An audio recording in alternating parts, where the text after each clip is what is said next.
হযরত আবু বকর ওমর মসজিদে নববীর ভেতরে বসে অসময় বসে আছেন। রাসূলুল্লাহ দিনের বেলা জিজ্ঞেস করলেন, তোমরা এই অসময় এখানে কেন? তারা বললেন, আমরা ক্ষুধার্ত, 2-3 দিন কিছু খাই না। রাসূলুল্লাহ বললেন, আমারও তো একই অবস্থা, চলো। তিনজন বেরিয়ে গেলেন। মসজিদে নববীর পাশেই ছিল হযরত আবু আইয়ুব আনসারী রাদিয়াল্লাহু তাআলা আনহুর বাড়ি। আমি 1973 সনে স্বাধীন বাংলাদেশের প্রথম হজ আমি করেছিলাম। 4733 টাকা ছিল বিমানের ভাড়া। তখন মসজিদে নববীর পাশেই ছিল আবু আইয়ুব আনসারী রাদিয়াল্লাহু তাআলা আনহুর বাড়ি। সেই বাড়িতে গেলাম। ওইখানে একটা বাক্সের ভিতরে, একটা গ্লাসের বাক্সের ভিতরে ছিল রাসূলের ব্যবহার করা তরবারি, তীর আর ধনুক। আমি বহুত চেষ্টা করছিলাম গ্লাসটা উঠাবার জন্য, কারণ এটা সেই তরবারি, সেই তীর, সেই ধনুক যেখানে আমার রাসূলের হাতের পরশ লেগেছিল। যদি ধরতে পারতাম প্রাণ করে একটা চুমা দিতাম। এই বাড়িতে গিয়ে রাসূলুল্লাহ উপস্থিত হলেন। আবু আইয়ুব আনসারী, 3 জন মেহমান, এর থেকে শ্রেষ্ঠ মেহমান আছে? স্ত্রীকে বললেন, তাড়াতাড়ি একটা ছাগল জবাই করো, রুটি বানাও। তিনি চলে গেলেন বাগানে। বাগান থেকে কিছু খোরমা আনলেন। হাদিস শোনাচ্ছি, গল্প নয়। কিছু খোরমা এনে রাসূলের সামনে রাখলেন। রাসূলুল্লাহ বললেন, এর মধ্যে কাঁচা পাকা, আধা পাকা 3 পদের খাজুর, আমি কোনটা খাবো? হযরত আবু আইয়ুব বলেন, 3 প্রকারের খেজুরে আপনি হাত দিবেন, কারণ আপনার হাত যে প্রকারের খেজুরের গায়ে লাগবে, আমার বাগানে আল্লাহ রাব্বুল আলামিন সেই খেজুরে বরকত দিয়ে দিবেন। কিছুক্ষণ পরে রান্না হয়ে গেল। রাসূলের সামনে গোশত আসলো, রুটি আসলো। আল্লাহর নবী খাবারের শুরুতে 2-1টা রুটি আর 2-3টা গোশত টুকরা রুটি দিয়া পেঁচায়া হযরতে আবু আইয়ুব আনসারীর হাতে দিয়া দিলেন।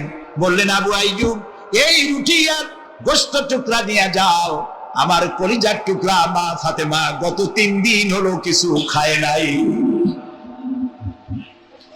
বিল্লাহি মিনাশ শাইতানির রাজীম। বিসমিল্লাহির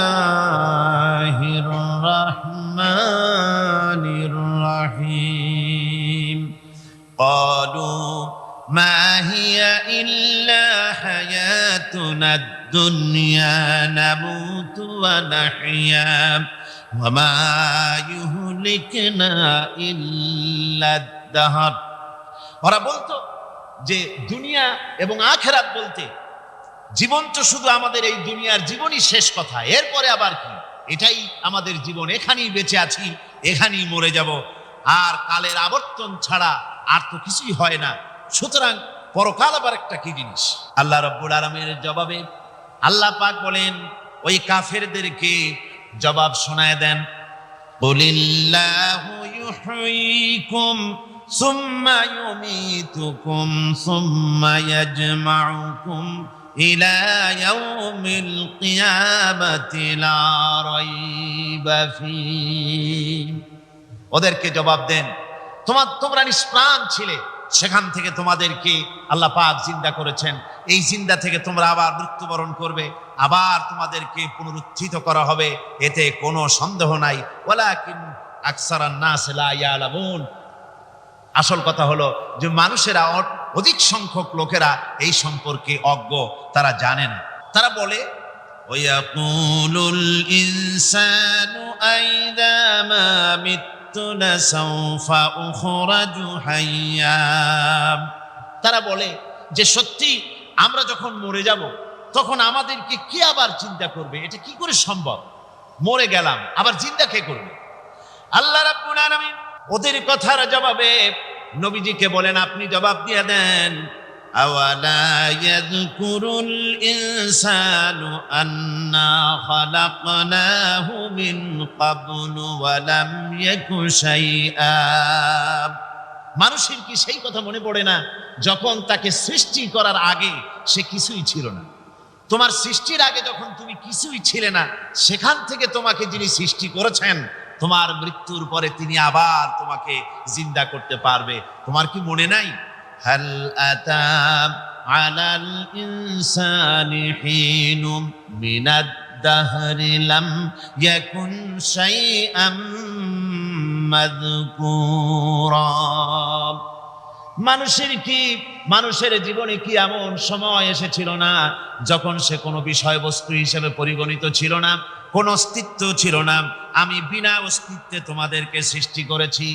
বিনা অস্তিত্বে যখন তৈরি করতে পারলাম, তখন বুঝি আমি আবার তোমাদেরকে জিন্দা করতে পারবো না। এটা কেমন কথা তোমরা বলো? ওরা বলে وقالوا أئذا كنا عظاما ورفاتا أئنا لمبعوثون خلقا جديدا। আমরা যখন মরে যাব, আমাদের হাড্ডি গুড্ডি যখন মাটির সাথে একেবারে মিশে যাবে, তখন কি আমরা নতুন ভাবে আবার পুনরুত্থিত হব? আমাদের কি আবার চিন্তা করা হবে? আল্লাহ রাব্বুল আলামিন বলেন قل كونوا حجارة أو حديدا। ও নবী শুনিয়ে দেন, তোমরা যদি মরে গিয়া মাটির সাথে মিশে গিয়া যদি পাথরও হয়ে যাও, আর যদি তোমরা লোহাও হয়ে যাও, তারপরেও আল্লাহ রাব্বুল আলামিন তোমাদেরকে জিন্দা করবেন, আবার তোমাদের উঠাবেন। ওরা বলে যে আচ্ছা বুঝলাম, কে উঠাবে আমাদের? কেমনে উঠাবে? আল্লাহ পাক বলেন ফাসায়াকুলুনা মান ইউঈদুনা। ওরা বলে আমাদেরকে কে উঠাবে, আমাদেরকে কে জিন্দা করবে? আল্লাহ পাক জবাবে বলেন কুলিল্লাযী ফাতারাকুম আউওয়ালা মাররা। যিনি তোমাদেরকে প্রথম সৃষ্টি করেছেন, তিনি আবার তোমাদেরকে জিন্দা করবেন। আল্লাহ পাক সুন্দর করে বুঝাচ্ছেন। এই সব কথা শোনার পরে فَسَيُنْغِضُونَ إِلَيْكَ رُؤُوسَهُمْ وَيَقُولُونَ مَتَى هُوَ। এসব কথা শোনার পরে আল্লাহ বলেন ওই কাফেরেরা মাথা ঝুলায় ঝুলায় বলে আচ্ছা তা বুঝলাম। আল্লাহ বলেন ওরা মাথা ঝুলায় আর বলে আচ্ছা বুঝলাম, তবে সেই কিয়ামত মাথা হুয়া, কবে সেই কিয়ামত অনুষ্ঠিত হবে? আল্লাহ বলেন নবী শোনায় দাও কুল আসা আন ইয়াকুনা করিবা।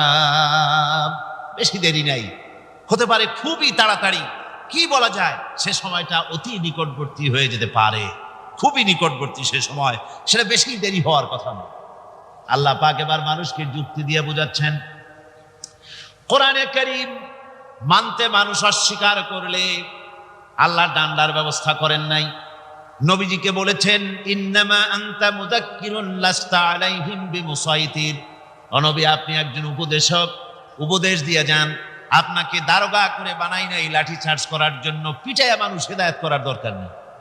মানুষকে বুঝান, যুক্তি দিয়া বুঝান। আল্লাহ নিজে যুক্তি দিচ্ছেন।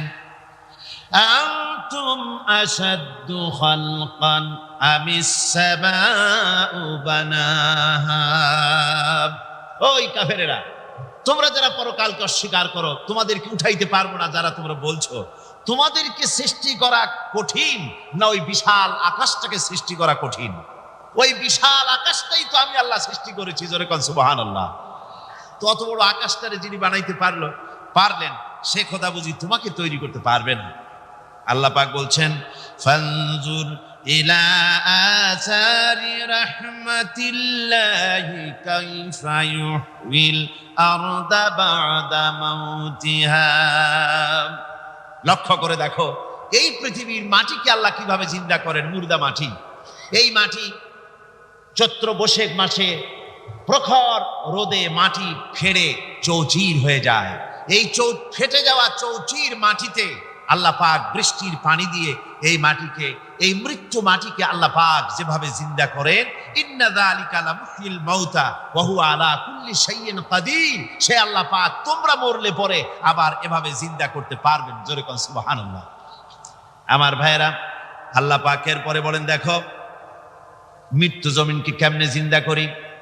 আল্লাহুল্লাযী আরসালার রিয়াহা ফাতুসিরু সাহাবা ফাসুকনাহু ইলা বালাদিন মাইয়িতিন ফাআহইয়ানা বিহিল আরদা বা'দা মাউতিহা কাযালিকান নুশুর।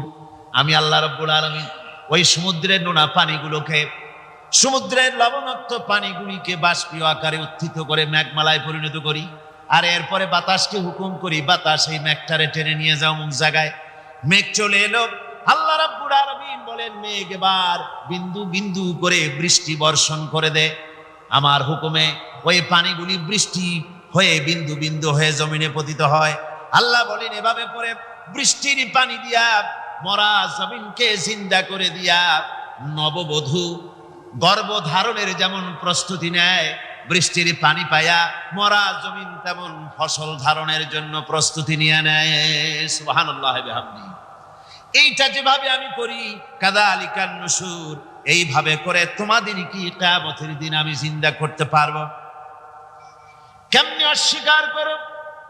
কাইফা তাকফুরুনা বিল্লাহি ওয়া কুনতুম আমওয়াতান ফাহইয়াকুম সুম্মা ইউমীতুকুম সুম্মা ইলাইহি তুরজাউন। কি করে তুমি আমি আল্লাহকে অস্বীকার করো? কুনতুম আমওয়াতান, তুমি ছিলে নিষ্প্রাণ, ফাহইয়াকুম, এরপরে আমি তোমাকে জিন্দা করলাম, সুম্মা ইউমীতুকুম, এরপরে তোমাকে আমি মৃত্যু করব, সুম্মা ইহয়ীকুম, এরপরে তোমাদেরকে আবার আমি জিন্দা করব, সুম্মা ইলাইহি তুরজাউন, এরপরে তোমাদের সকলকেই আমার কাছে ফিরে আসতে হবে। দেখেন না, আমরা যখন মানুষকে কবরে রাখি, কবরে রাখা তারপরে উপরে মাটি দিয়ে কি বলেন আপনারা? মিনহা খালাকনাকুম, পড়েন, মিনহা খালাকনাকুম ওয়া ফিহা নুঈদুকুম ওয়া মিনহা নুখরিজুকুম তারাতান উখরা। হে বান্দা, এই মাটি দিয়া তোরে তৈরি করা হয়েছিল, এ মাটির ভিতরে রেখে গেলাম, আবার এই মাটি থেকে আল্লাহ রাব্বুল আলামিন তোমারে জিন্দা করবেন। কিয়ামতের ময়দানে সকলকে উঠতে হবে সেখানে আল্লাহর দরবারে। আল্লাহ পাক বলছেন, বান্দা কেমনে অস্বীকার করো? ইন কুনতুম ফি রাইবিম মিনাল বা'স ফাইন্না খালাকনাকুম মিন তুরাব। পরকালকে যারা অস্বীকার করো, কিয়ামতে উঠতে হবে, এটাকে কিভাবে অস্বীকার করো? চিন্তা করে দেখো, তুমি নিষ্প্রাণ মাটি ছিলে, সেই মাটি দিয়েই আমি তোমাকে তৈরি করেছি। আবার আল্লাহ পাক মানুষকে আরো বুঝান, কিয়ামত আছে, পরকাল হবে, আল্লাহর দরবারে উঠতে হবে। আলাম ইয়াকুন নুতফাতাম মিন মানিয়্যিন ইউমনা, তুমি কি মাতৃগর্ভে নিক্ষিপ্ত এক ফোঁটা পানি ছিলে না? সুম্মা কানা আলাকাতান ফাখালাকা ফাসাওয়া, এরপরে তোমাকে মাংসপিণ্ডে, জমাট রক্তে মাংসপিণ্ডে পরিণত করা হলো, এরপরে তোমাকে সুন্দর করে তোমাকে সুগঠিত করা হলো। ফাজআলা মিনহু যাওজাইনি যাকারা ওয়াল উনসা, এরপরে মাতৃগর্ভের ভিতরে আমি এটাকে পুরুষ বানালাম, কন্যা সন্তান অথবা পুত্র সন্তানে পরিণত করলাম। এইটা যে পেরেছে, যিনি পেরেছেন, আলাইসা যালিকা বিকাদিরিন আলা আইয়ুহিয়াল মাউতা, সে আল্লাহর পক্ষে কি সম্ভব নয় যে তোমার মৃত্যুর পরে তিনি আবার জিন্দা করতে পারবেন? কি বলেন সম্ভব না? তিনি পারবেন না? নিশ্চয়ই তিনি আবার কিয়ামতের মাঠে আমাদেরকে হাজির করতে পারবেন, এতে কোনো সন্দেহ নাই। আল্লাহ পাক সেই জন্য এখানে বলতেছেন যে ওরা বাল কাযযাবু বিসসাম, ওরা আসলেই পরে কালকে অস্বীকার করেছে। আপনি যে নবী, এতে কোনো সন্দেহ নাই। আপনি খানা খান, আপনি বাজারে যান, এটাই মূল আপত্তির বিষয় না। মূল কথা হলো তারা পরকালকে অস্বীকার করেছে। আল্লাহ পাক বলেন, ওয়া আন্নাস সাআতা আতিয়াতুন লা রাইবা ফিহা, অবশ্যই সে সময় আসবে, সে কিয়ামত আসবেই, এতে কোনো সন্দেহ নাই। ওয়া আন্নাল্লাহা ইয়াবআসু মান ফিল কুবুর, আর আল্লাহ পাক তিনি কবরের মধ্যে অন্তর্হিত যা কিছু আছে সবাইকে কিয়ামতের দিন আল্লাহ পাক ময়দানে উঠাবেন। কিয়ামতে আল্লাহর দরবারে সকলকে হাজির হতে হবে। আমার বন্ধুগণ, আল্লাহ পাক বলেন, ওয়া লাকাদ খালাকনাল ইনসানা মিন সুলালাতিন মিন তিন। লক্ষ্য করো, তুমি ছিলে মাটির নির্যাস থেকে তোমাকে তৈরি করা হয়েছে। শুধু মাটির নির্যাস থেকে তোমাকে কোনো মডেল ছাড়া, কোনো ধরনের আদর্শ ছাড়া, কোনো ধরনের নমুনা ছাড়া তোমাকে সৃষ্টি করা হবে। সুম্মা জাআলনাহু নুতফাতান ফি ক্বারারিম মাকিন। এরপরে মাতৃগর্ভের একটা অত্যন্ত সুরক্ষিত জায়গায় তোমাকে সংরক্ষণ করা হয়েছিল। সুম্মা খালাকনান নুতফাতা আলাকাতান ফাখালাকনাল আলাকাতা মুদগা। রক্তপিণ্ডকে, নাপাক পানিকে জমাট রক্ত করেছি, জমাট রক্তকে আমি আবার গোশত পিণ্ডে পরিণত করেছি। ফাকাসাউনাল ইযামা লাহমা। এরপরে সুন্দর করে চামড়া দিয়া, গোশত দিয়ে একটা আকৃতি তোমাকে দান করেছি। সুম্মা আনশানাহু খালকান আখারা ফাতাবারাকাল্লাহু আহসানুল খালিকিন। এরপরে সুন্দর একটা বিশেষ একটা আকৃতি দিয়ে তোমাকে আমি সুন্দর করে সুগঠিত করে তোমাকে তৈরি করেছি। সুম্মা ইন্নাকুম বা'দা যালিকা লামাইতুন। এরপরে আমি আল্লাহ রাব্বুল আলামিন তোমাকে মৃত্যু দেব, অবশ্যই তোমাকে মৃত্যুবরণ করতে হবে। সুম্মা ইন্নাকুম ইয়াউমাল কিয়ামাতি তুবআসুন। এরপরে কিয়ামতের দিন আসবে, ওই বিশেষ মুহূর্ত আসবে, সেই নির্দিষ্ট সময় আসবে, ওই কিয়ামতের মাঠে আল্লাহর দরবারে তোমাদের সকলকে উঠতে হবে, কোনো সন্দেহ তাতে নাই। আল্লাহ পাক বলছেন, وَأَعْتَدْنَا لِمَنْ كَذَّبَ بِالسَّاعَةِ سَعِيرًا। আমার এই পরকালকে, এই আখিরাতকে, কিয়ামতের দিনকে যারা অস্বীকার করবে, যারা মিথ্যা মনে করবে, আমি তাদেরকে জ্বলন্ত আগুনের শাস্তি তাদের জন্য রেখেছি। জোরে বলেন নাউজুবিল্লাহ। সেই কিয়ামত যে দিনটা আল্লাহ পাক মানুষের জন্য রেখেছেন, সেই কিয়ামতের অবস্থা বড়ই মারাত্মক। মানুষেরা তা জানে না। মানুষ যদি তা বুঝতে পারত, জানতে পারত, তাহলে মানুষেরা গুনাহের কাজ করতে পারত না। আপনারা কি চিন্তা করেন, ওই যে কাফেরগুলি মক্কার জীবনে, রাসূল পাক সাল্লাল্লাহু আলাইহি ওয়াসাল্লামের মক্কি জিন্দেগিতে যে সমস্ত মানুষগুলি চুরি করত, ডাকাতি করত, জেনা করত, বদমাশি করত, মানুষ হত্যা করত, এই লোকগুলি ফিরে আসতো কিসের কারণে? তাদেরকে এই আখিরাতের কথা বলা হয়েছে, এই পরকালের কথা বলা হয়েছে। কোরআন শরীফে আল্লাহ রাব্বুল আলামিন পরকালের কথা, মৃত্যুর কথা, কিয়ামতের কথা, হাসরের কথা, সিরাতের কথা, মিজানের কথা, মওতের কথা যত বলেছেন, জান্নাতের কথা যত জায়গায় যতগুলা বলেছেন, সবগুলি আয়াতে কারিমা যদি এক জায়গায় করা যায়, তাহলে পুরা কোরআন শরীফের 1/3 10 পারার সমান হবে। জোরে বলেন সুবহানাল্লাহ। যেহেতু পরকালের চিন্তা ছাড়া মানুষের জীবন পরিচ্ছন্ন হতে পারে না, সুন্দর হতে পারে না, অপরাধ মুক্ত হতে পারে না। আল্লাহ পাক বলেন, সেই দিনটি বড়ই ভয়ানক, বিপজ্জনক। ওই দিনটির ব্যাপারে আল্লাহ পাক তার বান্দাদেরকে সতর্ক করে দিয়েছেন, বান্দারা সতর্ক হয়ে যাও, এইভাবে দিন যাবে না, কিয়ামত আসবে। আর ওই কিয়ামত এত মারাত্মক হবে, আল্লাহ সতর্ক করছেন বান্দাদেরকে, ইয়া আইয়ুহান নাসুত্তাকু রাব্বাকুম ইন্না জালজালাতাস সাআতি শাইউন আযীম। হে মানব সকল, আত্মরক্ষা করো খোদার গজব থেকে, আল্লাহর গজব থেকে আত্মরক্ষা করো। ইন্না জালজালাতাস সাআতি শাইউন আযীম। সেই কিয়ামতের সেই কম্পন খুবই মারাত্মক, খুবই ভয়াবহ কম্পন সৃষ্টি হবে সেদিন। ইয়াউমা তারাউনাহা তাযহালু কুল্লু মুরদিআতিন আম্মা আরদাআত। সেদিন দেখতে পাবে স্তন্যদায়িনী মা, যে মা তার সন্তানকে দুধ দেয়, ওই মাও তার দুধের বাচ্চার কথা ভুলে যাবে, মনে থাকবে না। আল্লাহ রাব্বুল আলামিন বলেন, ওয়াতাদাউ কুল্লু যাতিন হামলিন হামলাহা। গর্ভধারিণী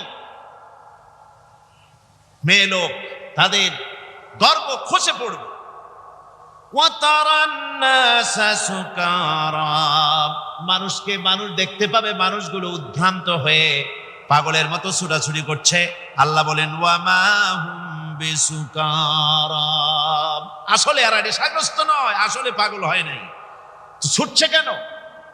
কেন স্তন্যদায়িনী মা দুধের বাচ্চার কথা ভুলে গেছে? গর্ভধারিণী গর্ভবতী নারী, তার গর্ভ খসে পড়েছে, মানুষ পাগলের মতো দৌড়াচ্ছে। কারণ কি? পাগল তো হয় নাই। আল্লাহ বলেন আসল কারণ হলো ওয়ালাকিন্না আযাবাল্লাহি শাদীদ, আল্লাহর ভয়ঙ্কর আযাব। আর এই সব দৃশ্য, এই সব কম্পন মানুষের মধ্যে ত্রাস সৃষ্টি করে দিয়েছে, এই অবস্থার সৃষ্টি করেছে। আমার ভাইয়েরা, আল্লাহ পাক বলেন وأنذرهم يوم الآزفة إذ القلوب لدى الحناجر كاظمين। ও নবী, মানুষদেরকে আপনি সতর্ক করেন, ওই দিনটা এমন হবে ভয়ের চোটে মানুষের কলিজা তার মুখের কাছে চলে আসবে। মানুষ ভয়তে অস্থির হয়ে যাবে, কলিজা গলার কাছে চলে আসবে। সেই দিনের কথা তাদের শোনায় দেন। ওই দিনটা এমন মারাত্মক দিন। ফাকাইফা তাত্তাকুনা ইন কাফারতুম ইয়াওমা ইয়াজআলু বিলদানা শিবা। সেদিন ভয়ে চিন্তায় যুবক ছেলে বৃদ্ধে পরিণত হয়ে যাবে, কিশোরগুলি তরুণগুলি বৃদ্ধে পরিণত হয়ে যাবে। আমার বন্ধুগণ, মানুষ সেদিন দিক বিদিক হয়ে দৌড়াতে থাকবে, পালাবো কোথায়? আল্লাহ কোরআন শরীফে সব কথা বলে দিয়েছেন। ইয়াকুলুল ইনসানু আইনাল মাফার, কোথায় ভাগবো, পালাবো কোথায়? অস্থির হয়ে মানুষ দৌড়াতে থাকবে, পালাবো কোথায়, যাব কোথায়? আল্লাহ বলেন কাল্লা লা ওয়াজারা ইলা রাব্বিকা মাইদিনিল মুস্তাকার, ভাগবার কোনো রাস্তা নাই, পালাবার কোনো পথ নাই, একমাত্র তোমার রব ছাড়া, আল্লাহর দরবার ছাড়া পালানোর কোনো রাস্তা আর নাই। আমার বন্ধুগণ, এই কঠিন সময়, এই কঠিন দিনে, পরকালের এই দিনে, কিয়ামতের এই মারাত্মক অবস্থায় সকলকে উঠতে হবে। আল্লাহ পাক বলেন এরপরে কিয়ামত অনুষ্ঠিত হয়ে যাবে। সূরা ফুরকানে আল্লাহ বলছেন ইযা রাআতুহুম মিন মাকানিন বাঈদিন সামিউ লাহা তাগায়ুযান ওয়া যাফীরা। যখন তাদেরকে জাহান্নাম দেখতে পাবে, অর্থাৎ জাহান্নামের, যখন তারা জাহান্নামের দিকে অগ্রসর হবে, তখন তারা দূর থেকেই জাহান্নামের ক্রোধ এবং তেজস্বী আওয়াজ শুনতে পাবে। জাহান্নামের আওয়াজ, বিকট আওয়াজ। ওই যে কক্সবাজারে সমুদ্র সৈকতে ভ্রমণ করতে গিয়ে সমুদ্রের তুফানের আওয়াজ শুনছেন না? কথা কন না কেন? সমুদ্রের তুফানের আওয়াজ শুনেছেন তো? এইটা কি? এটা কিছুই না, এর থেকে মারাত্মক আওয়াজ, তেজস্বী ক্রোধের আওয়াজ কানের মধ্যে আসতে থাকবে জাহান্নামীদের। আল্লাহ রাব্বুল আলামিন বলেন ওয়াইদা উলকু মিনহা মাকানান দায়্যিকাম মুকাররানিনা দাউ হুনালিকা সুবুরা। যখন তাদেরকে হাত পা বেঁধে এই জাহান্নামের কোন সংকীর্ণ জায়গায় ফেলে দেওয়া হবে, তখন দাও হুনালিকা সুবুরা, তারা তখন নিজেদের ধ্বংস এবং মৃত্যু কামনা করবে। আল্লাহ বলেন লা তাদউল ইয়াওমা সুবুরান ওয়াহিদান ওয়াদউ সুবুরান কাসীরা। আজকে এক মৃত্যু দেখো না, অসংখ্য মউত ডাকো। আজকে মউত আর তোমাদের আসবে না, অসংখ্যবার ডাকলেও মউত তোমাদের আসবে না। এই যে জাহান্নাম, যে জাহান্নামের দিকে তাদের নিয়ে যাওয়া হবে, আল্লাহকে অস্বীকার করলে, নবীকে অস্বীকার করলে, ইসলামকে অস্বীকার করলে, আল্লাহর নবীর নবুয়তকে অস্বীকার করলে তাদের জায়গা হবে জাহান্নাম। আর সে জাহান্নাম এত মারাত্মক, এত কঠিন জায়গা, যে জায়গা সম্পর্কে আল্লাহ পাক বলছেন, ইন্নাহু মাইয়াতি রাব্বাহু মুজরিমান ফাইন্না লাহু জাহান্নামা লা ইয়ামুতু ফিহা ওয়া লা ইয়াহইয়া। অপরাধী হয়ে যে লোক আল্লাহর দরবারে উপস্থিত হবে তার জন্য জাহান্নাম হবে, জাহান্নামে আল্লাহ দিবেন। আর ওই জাহান্নামে যখন লোকটা পড়ে যাবে, জাহান্নামের অবস্থা এমন হবে, লা ইয়ামুতু ফিহা ওয়া লা ইয়াহইয়া, সে বাঁচবেও না মরবেও না, জীবন মৃত্যু একটা অবস্থা সৃষ্টি হবে। ওই জাহান্নামে নারুল্লাহিল মুকাদাতুল্লাতী তাত্তালিউ আলাল আফইদা, জাহান্নামের প্রচন্ড আওয়াজ, এই আগুন উৎক্ষিপ্ত হয়ে তাদের কলিজা পর্যন্ত, অন্তর পর্যন্ত স্পর্শ করবে এই আগুনের তাপ। আর এদের পাহারায় রাখা হবে, ইন্নাহা আলাইহিম মুসাদাতুন ফি আমাদিন মুমাদ্দাদা, জাহান্নামীদের পাহারায় রাখা হবে নির্মম, কঠোর ব্যবহার, কর্কশ আওয়াজ, কর্কশ ভাষী এ ধরনের ফেরেশতাদেরকে রাখা হবে তাদের পাহারায়, তারা নিয়োজিত থাকবে। আল্লাহ রাব্বুল আলামিন বলেন, ও দুনিয়ার মানুষ, ইয়া আইয়ুহাল্লাযীনা আমানু ও আনফুসাকুম ওয়া আহলিকুম নারা, ও ঈমানদারেরা, আল্লাহর তো দয়া বেশি বান্দার জন্য। বান্দার উপরে দয়া কার সবচেয়ে বেশি? সবচেয়ে বেশি দয়া হলো বান্দার উপরে আল্লাহ। আল্লাহ চান না যে সে জাহান্নামে যাক, কঠিন জায়গা জাহান্নাম। আল্লাহ বলেন, ও মুমিনেরা, তুমি নিজে আর তোমার পরিবারবর্গকে জাহান্নামের আগুন থেকে রক্ষা করো, আগুন থেকে রক্ষা করো, জাহান্নামের রাস্তা থেকে তাদের ফিরাও। ওই জাহান্নাম, যেই জাহান্নামের ইন্ধন হবে মানুষ আর পাথর, ফিরাও জাহান্নাম থেকে মানুষকে, তোমার সন্তানদেরকে ফিরাও। আজকে যে সব সন্তানের আল্লাহ বলেন তুমি নিজে বাঁচো, আহল আয়ালকে বাঁচাও। যে সব সন্তান তোমার নামাজ নাই, রোজা নাই, আল্লাহ পরকালের চিন্তা নাই, যারা ইসলামকে বিশ্বাস করে না, যারা মনে করে কোরআন হচ্ছে বেহেশত দোজখের কথা শুধু, ওতে কোনো মানুষের অর্থনীতি, সমাজনীতি, রাজনীতির ব্যাপার নাই, মানুষের জীবনের দরকারি জিনিসগুলি সেখানে নাই। সুতরাং আমরা যদি দুনিয়ায় সুখ সমৃদ্ধি পেতে চাই, তাহলে আমাদেরকে মানুষের তৈরি করা মতবাদ মানতে হবে।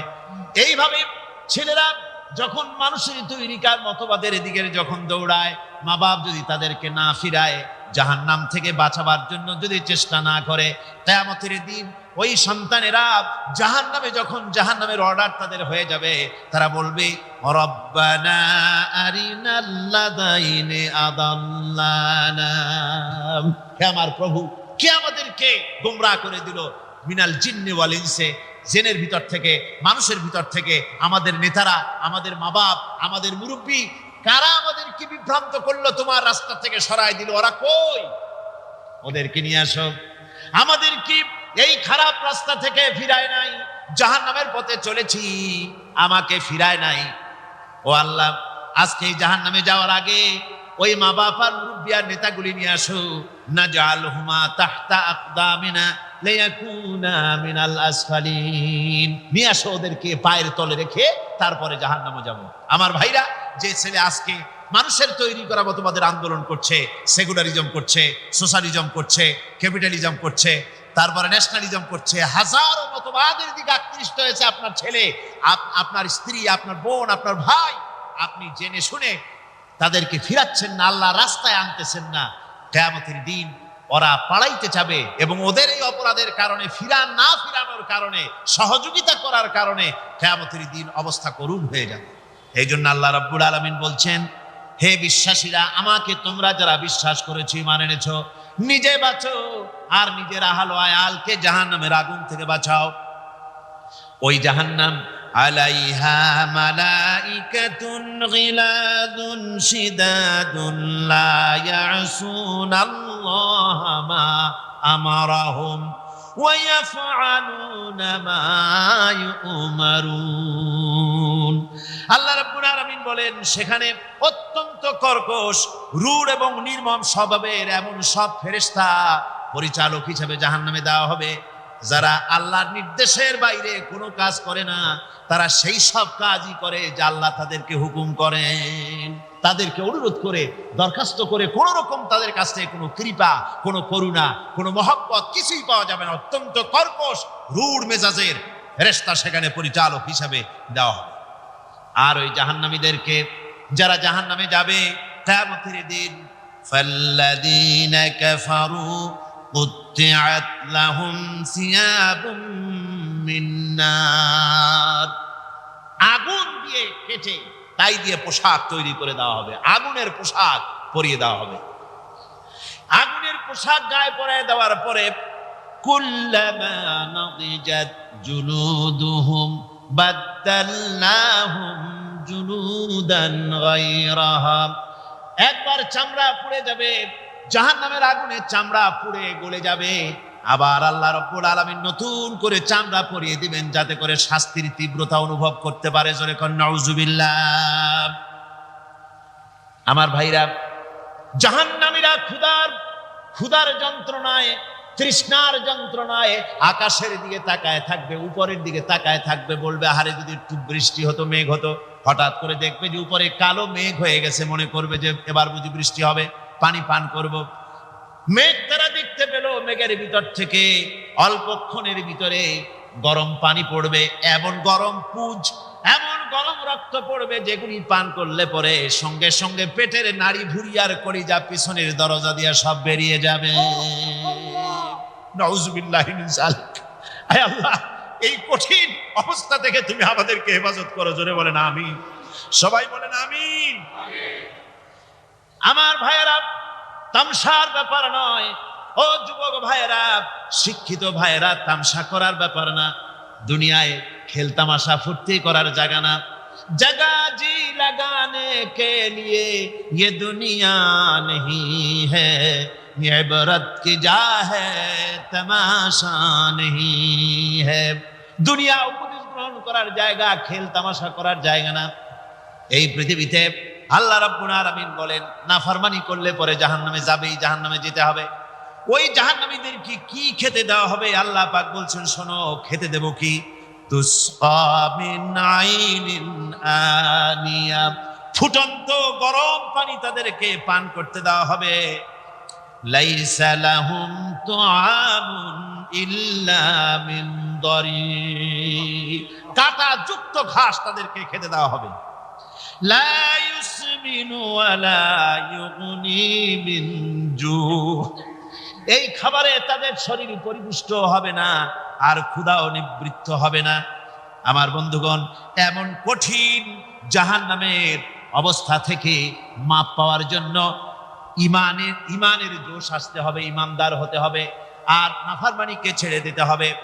জাহান্নামে যখন মানুষদেরকে নিয়ে যাওয়া হবে, জাহান্নামীদেরকে, ইযা উলকু ফিহা সামিউ লাহা শাহীকান ওয়া হিয়া তাফুর, যখনই খোদাদ্রোহীদেরকে জাহান্নামের দিকে নিয়ে যাওয়া হবে, আজ তো খুব মাতবাড়ি, কত ভক্ত আছে, তারপরে কত শক্তি, কত কিছু, কিন্তু আল্লাহর দরবারে যখন হাজির হবে, কোনো শক্তি তখন কাজে লাগবে না, কোনো শক্তি কাজে লাগবে না।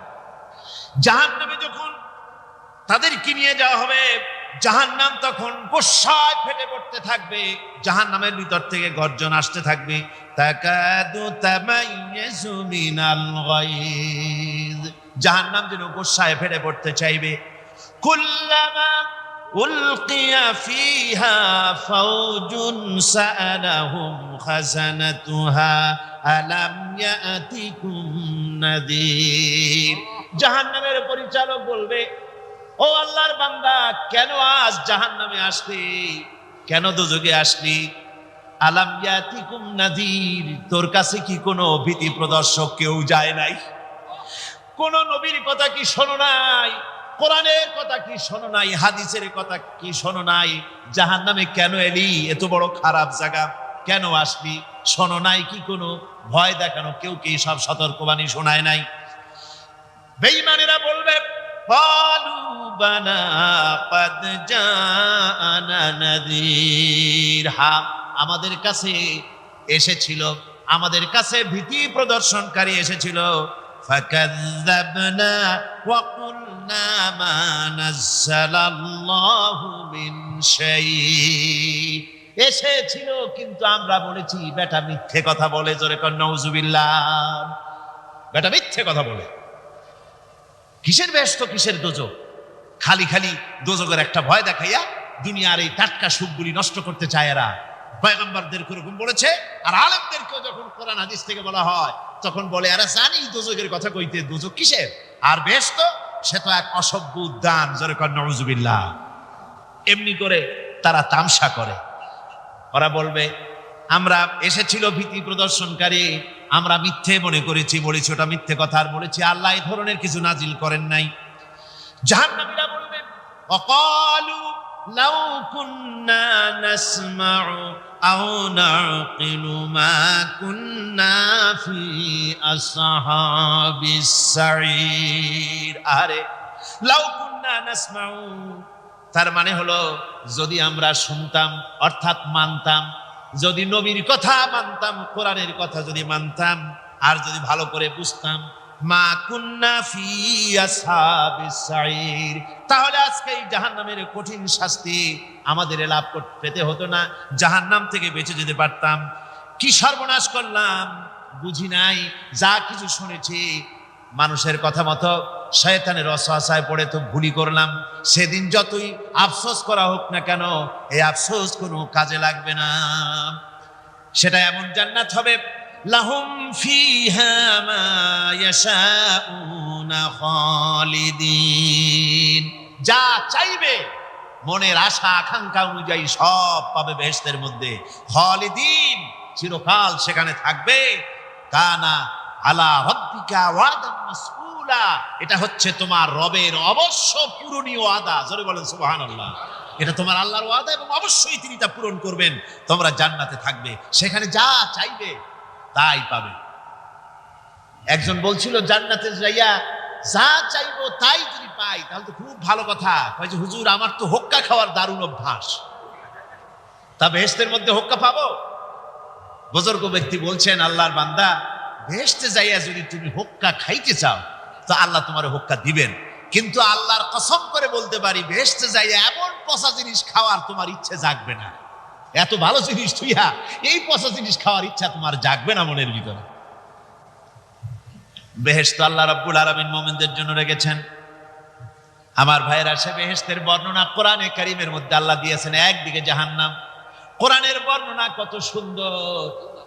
জাহান্নামের কথা শুনতে শুনতে লোকেরা আল্লাহর ভয়তে হতাশ হয়ে যেতে পারে, আল্লাহর ভয়তে। সেই জন্য যত জায়গায় জাহান্নামের বর্ণনা আছে সাথে সাথে আবার আশার সঞ্চার করার জন্য আল্লাহ জান্নাতের কথা বলেছেন। কাহার এবং জব্বার নাম আল্লাহ যেখানে ব্যবহার করেছেন সাথে সাথে আবার গাফুর রহিম নাম ব্যবহার করেছেন, বান্দা যেন হয়রান হয়ে না যায়। আমার ভাইরা, একদিকে জাহান্নামের এই কঠিন শাস্তির কথা, আবার অপর দিকে আল্লাহ বলেন শোনো, এমন জান্নাত আমি রেখেছি মাসালুল জান্নাতিল্লাতী উইদাল মুত্তাকুন, এমন বেহেশত মুত্তাকিনদের জন্য যার ওয়াদা করা হয়েছে এমন বেহেশত, সেটা ফিহা আনহারুম মিন মাইন গায়রি আসিন, সেখানে এমন সুন্দর স্বচ্ছ পানির ঝর্ণাধারা, সুমিষ্ট পানির ঝর্ণাধারা রাখা হয়েছে। ওয়া আনহারুম মিন লাবানিন লাম ইয়াতাগায়্যার তা'আমুহু, আর সেখানে দুধের ঝর্ণা রাখা হয়েছে যার স্বাদ কখনো নষ্ট হবে না। ওয়া আনহারুম মিন খামরিন লাজ্জাতান লিশারিবিন, আর রাখা হয়েছে পানীয়ের ঝর্ণাধারা যা পানকারীদের জন্য অত্যন্ত সুন্দর হবে, খুবই সুস্বাদু হবে। আর রাখা হয়েছে ওয়া আনহারুম মিন আসালিন মুসাফফা, পরিষ্কার পরিচ্ছন্ন সুস্বাদু মধুর ঝর্ণা। জোরে বলেন সুবহানাল্লাহ। ওয়া সাকাহুম রাব্বুহুম শারাবান তাহুরা, জান্নাতের ভিতরে তোমাদেরকে পান করানো হবে শারাবান তাহুরা, পবিত্র পানীয়। তাহের এবং তাহুর দুটি কথা। তাহের বলা হয় সেই জিনিসকে যা নিজে পাক আর একজনকে পাক করতে পারে না, যেমন মধু, যেমন তেল, যেমন দুধ নিজে পাক, কিন্তু দুধ দিয়ে যদি কেউ গোসল করে, দুধ দিয়ে যদি কেউ উজু করে, ও নিজে পাক কিন্তু আপনাকেও পাক করতে পারবে না। এটার নাম হচ্ছে তাহের। আর তাহুর বলা হয় সেই জিনিসকে যে নিজেও পাক এবং অন্যকেও পাক করে দিতে পারে, যেমন পানি। পানি নিজে পাক, ওটার দ্বারা উজু করলে, গোসল করলে সেও কি হবে? পাক হয়ে যাবে। আল্লাহ তাই বলেন জান্নাতের ভিতরে ওয়াসাকাহুম রাব্বুহুম শারাবান তাহুরা, জান্নাতের ভিতরে শরাবে তাহুর পান করানো হবে। ওই শরাবটা নিজেই পাক, আর যে পান করবে তাকে আরো পরিচ্ছন্ন পবিত্র করে দেবে। জোরে বলেন সুবহানাল্লাহ। সেই শরাব হবে এমন, খিতামুহু মিস্ক, যার মুখগুলি সুন্দর করে সুগন্ধ জিনিস দিয়ে, সুগন্ধি দিয়ে, মিস্ক দিয়ে আটকানো রয়েছে। তারপরে কি? ওয়াফি যালিকা ফালিয়াতানাফাসিল মুতানাফিসুন। এবার এই শরাব পান করার জন্য, এই পবিত্র পানীয় পান করার জন্য প্রতিযোগিতা করো, কে তোমরা প্রতিযোগিতা করে তার কাছে যেতে পারো। কিয়ামতের দিন আল্লাহ পাক জান্নাতে এই জিনিস পান করাবেন, আর ওই পাগলেরা কয় মদ খাওয়াবে। জোরে কান নাউজুবিল্লাহ। যার যে অভ্যাস সেটাই সে নিজেও তাই চিন্তা করে। আমার বন্ধুগণ, জান্নাতের ভিতরে আল্লাহ রাব্বুল আলামিন এভাবে মধুর ঝর্ণা রাখবেন, দুধের ঝর্ণা রাখবেন, সতত প্রবাহিত ঝর্ণা ধারা সেখানে থাকবে। মুত্তাকিনা আলাল আরাইকি লা ইয়ারাউনা ফিহা শামসান ওয়ালা জামহারিরা, জান্নাতীরা ঠেস দিয়ে ছায়ার মধ্যে আরাম করে বসে থাকবেন। না তাদেরকে সূর্যের তাপ জ্বালাতন করবে, আর না তাদের কোনো সেখানে কোনো কষ্ট হবে। এমনি করে আরাম করে তারা তার ভেতরে থাকবে, আর সেখানে তাদেরকে সুন্দর করে ছায়া সুনিবিড় এক সুন্দর জান্নাতের ভেতরে এক সুন্দরতম পরিবেশের মধ্যে আল্লাহ রাব্বুল আলামিন তাদেরকে সেখানে রাখবে। এরপরে তারা وَإِذَا رَأَيْتَ ثُمَّ رَأَيْتَ نَعِيمًا وَمُلْكًا كَبِيرًا, সেখানে যেদিকেই তাকাবে সেদিকেই শুধু নিয়ামতের সাম্রাজ্য দেখতে পাবে, শুধু নিয়ামত আর নিয়ামত, এগুলি তাদের চোখে পড়বে।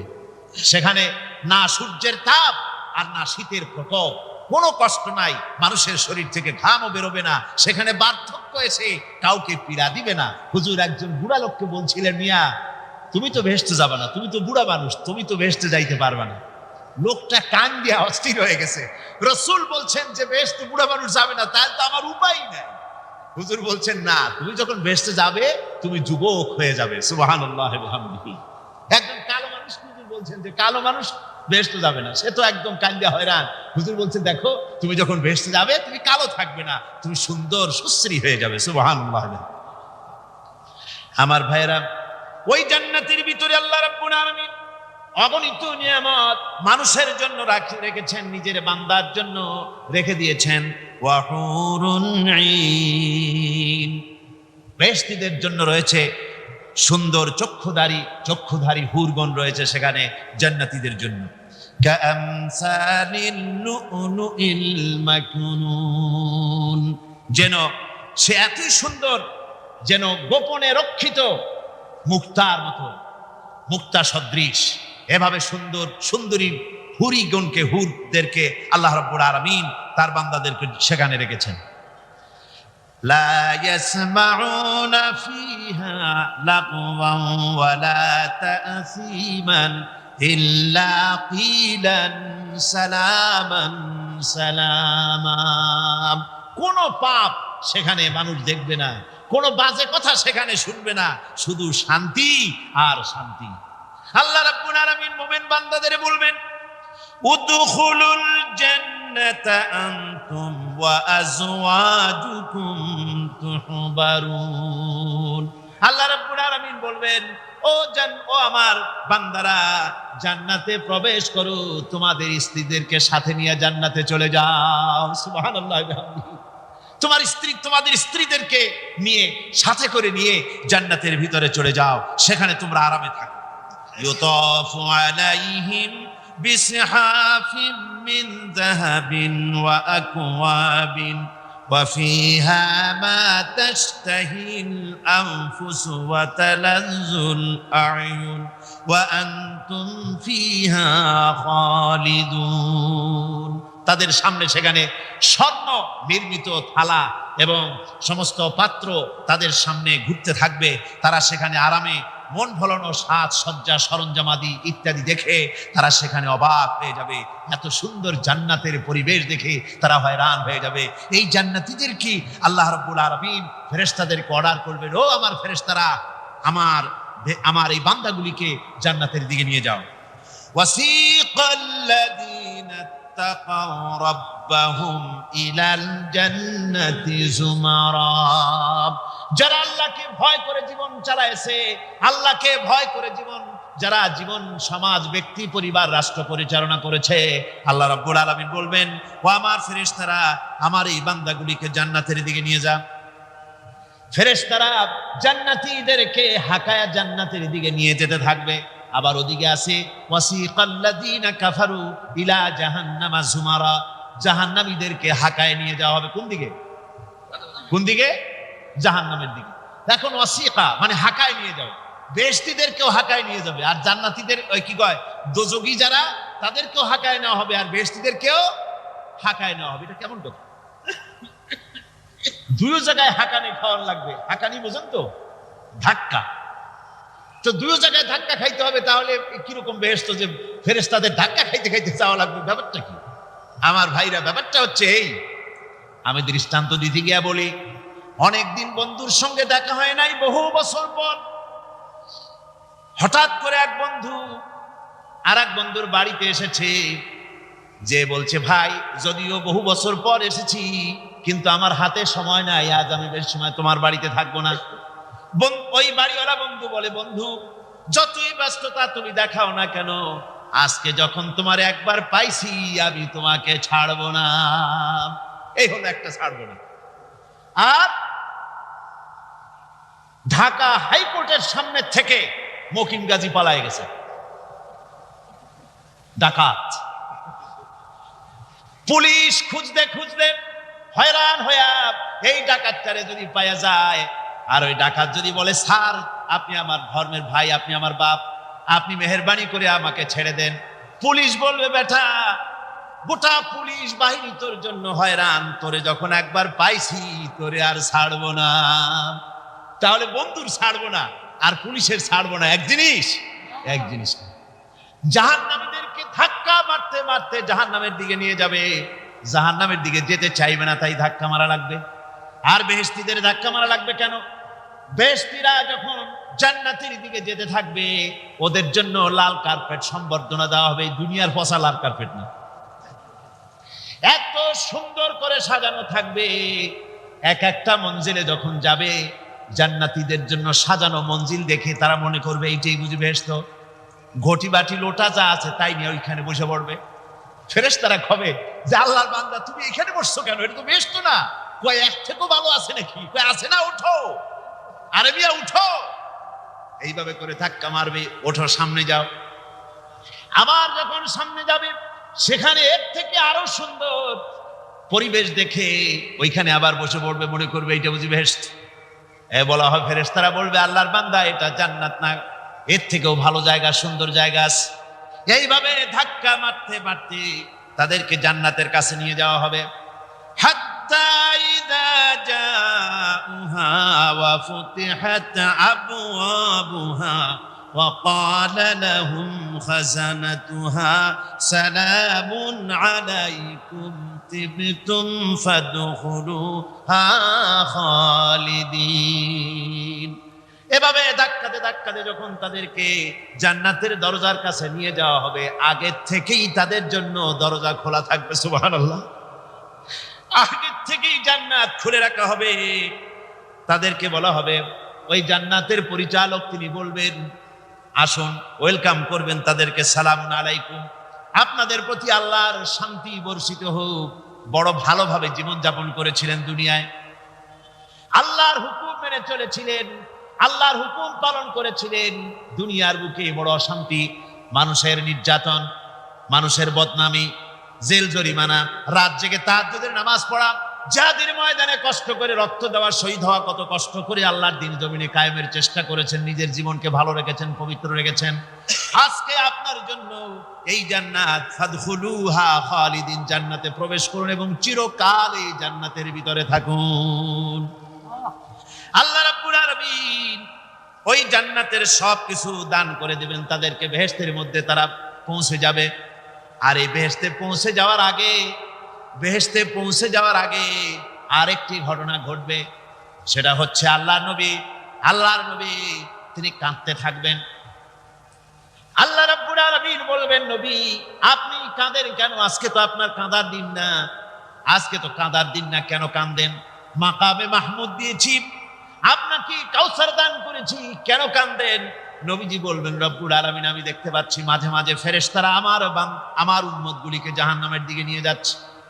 আল্লাহ রাব্বুল আলামিন বলবেন, ও আমার নবী, ও আমার হাবিব, জান্নাতি উম্মতগুলি আপনি বাছাই করে নেন। হযরত আয়েশা রাদিয়াল্লাহু তাআলা আনহা বলেছেন, একথা শোনার পরে আমি প্রশ্ন করলাম, ইয়া রাসূলুল্লাহ, ওই পরকালে কিয়ামতের ময়দানে অসংখ্য নবীদের অসংখ্য উম্মতের মধ্য থেকে আপনার জান্নাতি উম্মত আপনি কি করে বেছে নেবেন? হুজুর বলেন, আয়েশা, যদি কোনো ঘোড়ার কপাল যদি থাকে সাদা, আর সাদা কপালওয়ালা ঘোড়াটা যদি অনেকগুলি ঘোড়ার মধ্যে হারিয়ে যায়, তাহলে সাদা কপালওয়ালা ঘোড়াটারে কি তার মালিক খুঁজে পাবে নাকি? হযরত আয়েশা বলেন, হুজুর অনায়াসে পাবে। হুজুর বলেন, কিয়ামতের দিন অসংখ্য মানুষের ভিতরে আমার জান্নাতি উম্মত আমি এইভাবে বেছে নেব, যারা দুনিয়ার ভেতরে নামাজ পড়েছে, ঈমান এনেছে, ঈমানদার ছিল, দ্বীনের কাজ করেছে, আল্লাহর সাথে নাফরমানি করে নাই, নামাজ পড়েছে সঠিকভাবে, আল্লাহর সঙ্গে নাফরমানি করে নাই, সঠিকভাবে দ্বীন পালন করেছে, তাদের চেহারার ভিতরে ঈমানের নূর চমকাতে থাকবে। ওই ঈমানের নূরের চমক দেখে দেখে আমার উম্মতগুলি আমি বাছাই করব।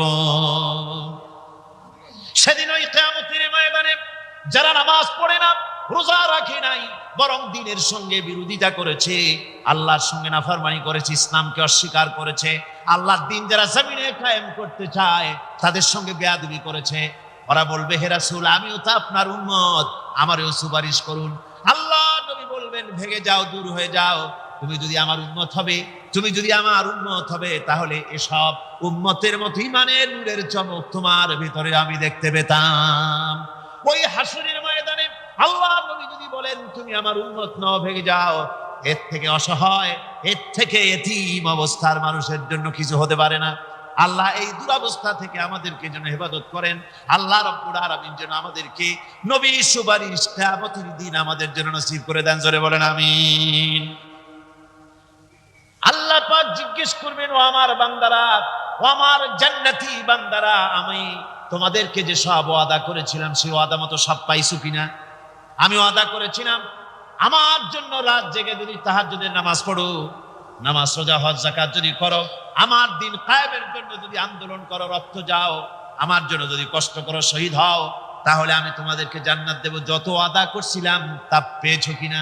জান্নাতীরা বলবে, ক্বালু নাআম, সব পেয়েছি, সব নিয়ামত পেয়েছি। আল্লাহ বলেন, সব পাও নাই, ওয়ালাদাইনা মাজিদ, আমার কাছে আরো বেশি আছে, সব পাও নাই। জান্নাতীরা বসে থাকবেন, বুঝতে পারবেন না, এত নিয়ামত পেয়েছি, আল্লাহর কাছে আরো আছে।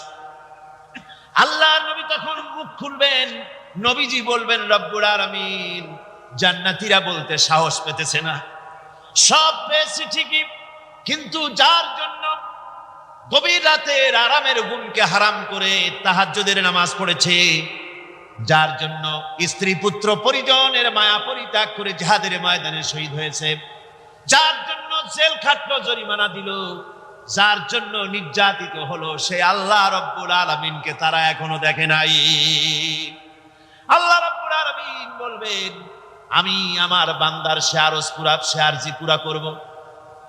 আল্লাহ রাব্বুল আলামিন তার সামনে থেকে সমস্ত নূরের পর্দাগুলি সরে যাবে। রব্বুল আলামিন তার বান্দার সামনে জালুয়া আফরোজ হবেন।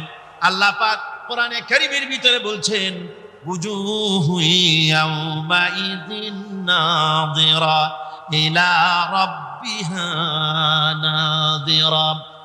বান্দা, আল্লাহ পাক বান্দার দিকে তাকিয়ে থাকবেন, আর সমস্ত বান্দারা আল্লাহ রাব্বুল আলামিনের দিকে তাকিয়ে থাকবে।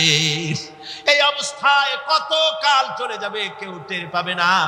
রব্বুল আলামিন জান্নাতের ভিতরে, তোমার জান্নাতীরা যেদিন তোমাকে দেখবে ওই দিন আমাদেরকেও জান্নাতে একটু জায়গা করে দিও আল্লাহ। আমরা যেন ওই জান্নাতের ভেতরে বসার জায়গা যদি না পাই, আমরা গুনাহগার মানুষ, জান্নাতের কোনো একটু জায়গায় ঠাই করে দিও যেন তোমারে দেখতে পাই।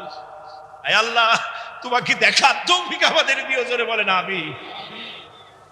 হযরতে মাহবুবে রব্বানী কুতুবে সুবহানী শেখ মুহিউদ্দিন আব্দুল কাদের জিলানী রাহমাতুল্লাহ আলাইহি তিনি বলেছেন, মোনাজাত করতে গিয়ে আবেগে বলেছেন, রব্বুল আলামিন তুমি যদি দয়া করে আমাকে জান্নাত দাও, আর তোমাকে যদি আমি না পাই, তুমি যদি আমার সঙ্গে দেখা না করো, আমারে যদি কথা না বলো, তাহলে এই জান্নাত আমার কোনো লাভ নাই। আর আমাকে যদি জাহান্নাম দিয়ে দাও, আর মাঝে মধ্যে তুমি যদি জিজ্ঞাসা করো মহিউদ্দিন কেমন আছো, তাহলে এই জাহান্নাম আমার জন্য বেহেশত হয়ে যাবে।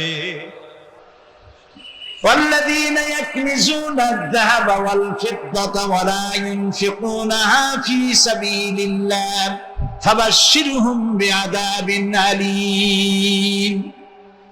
যারা নাকি রৌপ্য এবং স্বর্ণ সঞ্চয় করে, আমার রাস্তায় খরচ করে না, মানে গরিবদের দেয় না, সঞ্চিত করে রাখে, তাদের জন্য কঠিন পীড়াদায়ক শাস্তির সুসংবাদ দাও। প্রশ্ন উঠতে পারে, শাস্তির কি সুসংবাদ হয়? শাস্তির কি হয়? আল্লাহ সুসংবাদ বললেন কেন? এটা বোঝাবার জন্য ছোট্ট একটি দৃষ্টান্ত যথেষ্ট। মা যদি ছেলেকে কন্ট্রোল করতে না পারে, দারুণ দুষ্ট, মা তখন বলে, দাঁড়া তোর বাপ আসুক, আমি তারে নালিশ করবো, এমন পিটটি দেবে তখন মজা টের পাবে। পিটাইলে কি মজা লাগে? তাহলে মজা বললো কেন? শাস্তির তীব্রতা বোঝাবার জন্য মজা শব্দ ব্যবহার করা হয়। এটা কোরআনে কারীমের বাগধারা। আল্লাহ তাআলা বলছেন, তীব্র শাস্তির সুসংবাদ দাও। স্বর্ণ আর রৌপ্য জমা করে রেখেছো, যাকাত দাওনি। বহু মহিলার অসংখ্য সোনা রূপা আছে, যাকাত দেন না। কবে কালে ভদ্র একটা বিয়ে আসবে, সেই বিবাহে সজ্জিত হয়ে যাবেন, সারা বছরে যাকাত দিলেন না, এতগুলি সোনা আটকায় রাখলেন কেন? আল্লাহ চান না টাকা পয়সা পুঞ্জীভূত হয়ে থাকুক। কোরআন শুধু নামাজ রোজা নয়, দেখুন না আল্লাহ কি বলছেন। আল্লাহ বলছেন, কায়লা ইয়াকুনা দুলাতাম বাইনাল আগনিয়াই মিনকুম। আল্লাহ বলছেন, তোমাদের কিছু সংখ্যক ধনীদের মধ্যে তোমাদের সম্পদগুলি পুঞ্জীভূত হয়ে যাক, এটা আমি চাই না। এটা যাকাত, ফিতরা, সাদকা, এককালীন দানের মাধ্যমে গোটা জাতির মধ্যে পৌঁছে যাক, তাহলে মানুষের উপকার হবে। সুতরাং 7.5 তোলা নিচ পর্যন্ত যাকাত আপনার না দিলে চলবে। যখন 7.5 তোলা হবে তখনই যাকাত শুরু হবে। যত বেশি হয় গোড়া থেকে শুরু করে সবটা দিতে হবে। 52 তোলা রূপা হলে যাকাত দিতে হবে। এই যাকাতের টাকা না দিয়ে যারা জমা করে রাখেন, শাস্তিটা কি হবে শোনেন। আল্লাহ শাস্তির ধরনও বলছে, ইয়াউমা ইউহমা আলাইহা ফি নারে জাহান্নামা ফাতুকওয়া বিহা জিবাহুম ওয়া জুনুবুহুম ওয়া যুহুরুহুম হাযা মা কানাসতুম লিআনফুসিকুম ফাযুকু মা কুনতুম তাকনিজুন। এমন একদিন আসবে যখন এই স্বর্ণ আর রৌপ্যকে জাহান্নামের আগুন দিয়ে জ্বালায়া সিল বানানো হবে, আর এই সিলগুলি তোমার কপালে, তোমার পার্শ্ব দেশে, তোমার পৃষ্ঠ দেশে সিল মারা হবে জাহান্নামের আগুন দিয়ে, আর বলা হবে, হাযা মা কানাসতুম লিআনফুসিকুম, এই হলো তোমার সেই সব সঞ্চিত সম্পদ যা তুমি সঞ্চয় করে রেখেছিল, আল্লাহর রাস্তায় খরচ করো নাই। রাসূলের কাছে প্রশ্ন হয়েছে, ওয়ায়াসআলুনাকা মাযা ইউনফিকুন। হে রাসূল, আপনাকে প্রশ্ন করা হয় যে কি খরচ করব। আল্লাহ তাআলা বলছেন কুলিল আফওয়া, বলুন প্রয়োজনের অতিরিক্ত জিনিস আল্লাহর রাস্তায় খরচ করে দাও। আমরা প্রয়োজনের অতিরিক্তটা ব্যাংকে জমা রাখি, আল্লাহ বলেন খরচ করো, যত খরচ করবে আল্লাহ তত বাড়াই দিবেন। দেখেন না আল্লাহ বাড়াই কেমনে? আল্লাহরে বিশ্বাস করেন যে আল্লাহ যে বাড়াইতে পারেন, এটাকে বিশ্বাস করেন? এটি তো ইমানের প্রশ্ন। কেউ যদি জবাব দিতে ব্যর্থ হন তাহলে তো কুলক্ষণ। আল্লাহ কি সম্পদ কমানো আর বাড়ানোর মালিক কে? ইয়ামহাকুহুল্লাহুর রিবা ওয়া ইউরবিস সাদাকাত। আল্লাহ তাআলা বলছেন আমি সুদকে ধ্বংস করি আর সাদকাকে বৃদ্ধি করি। হালালে বরকত হয়, হারামে বরকত হয় না। আজ গোটা পৃথিবীতে, শুধু বাংলাদেশে নয়, গোটা বিশ্বে ওয়ার্ল্ড ব্যাংকের দৃষ্টিতে ইসলামী ব্যাংক পৃথিবীতে সব থেকে সফল ব্যাংক।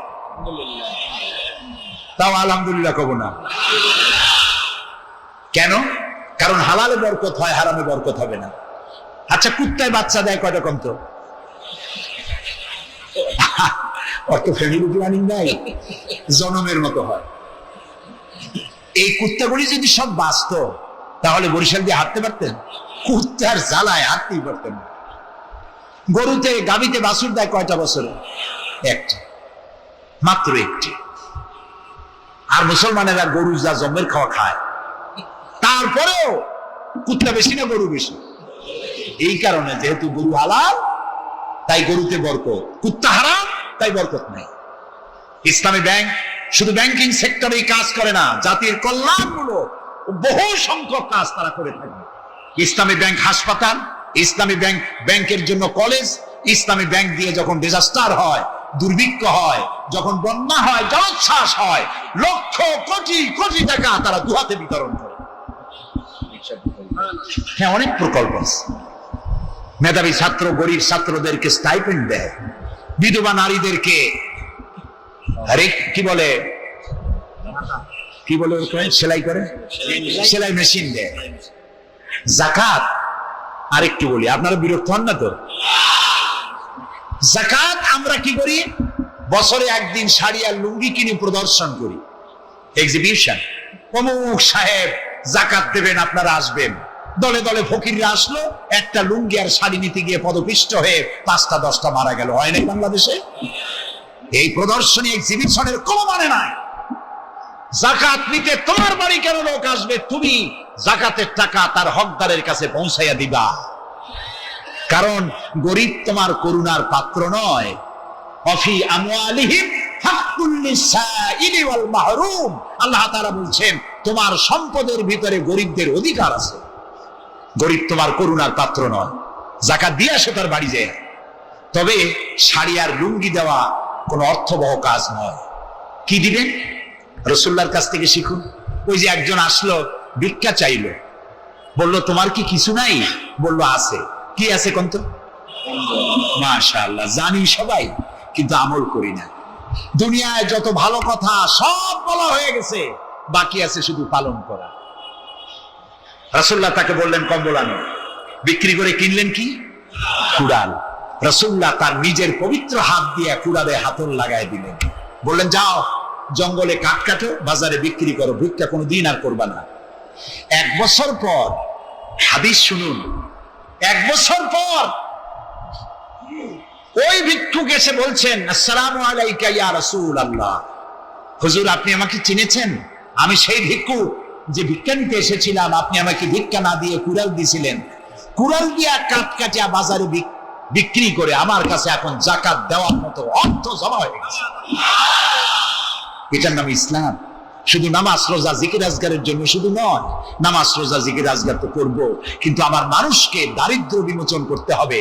সুতরাং যাকাতের টাকা দিয়ে একটা শিক্ষিত বেকার যুবককে একটা কম্পিউটার কিনে দেন, একটা বিধবা মহিলাকে একটা সেলাই মেশিন কিনে দেন। তার সতীত্ব সে বাঁচাতে পারবে। ক্ষুধার জ্বালায় মানুষ যখন অসহনীয় পর্যায়ে চলে যায়, তখন সে দেহ ব্যবসার মতো নিকৃষ্ট পর্যায়েও চলে যায়। এজন্য ধনীরা দায়ী হবে আল্লাহর কাছে। কচু গাছ কাটতে কাটতেই মানুষ খুন করে।